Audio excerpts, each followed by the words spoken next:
Hello everyone. Good evening. So, off na naman ako, off duty. Stay out na naman ang tulong.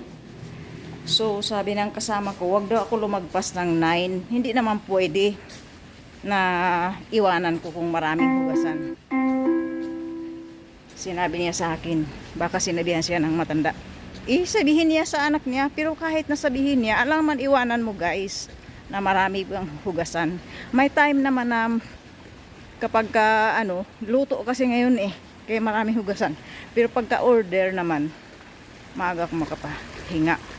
Or kahit na maaga guys, hindi ako basta-basta umuwi ng wala pa sa oras. So umuwi talaga ako sa tamang oras. 9. Lalabas ako talaga 9. Sabi kasi ng kasama ko, wag daw ako lumagpas.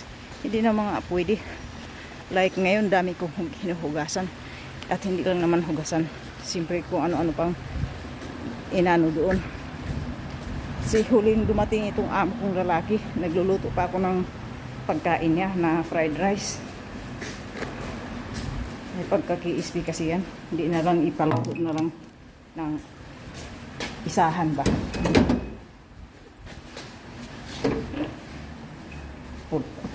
Sige guys, hindi ko na siya pahabain guys, baka nandyan si Lola.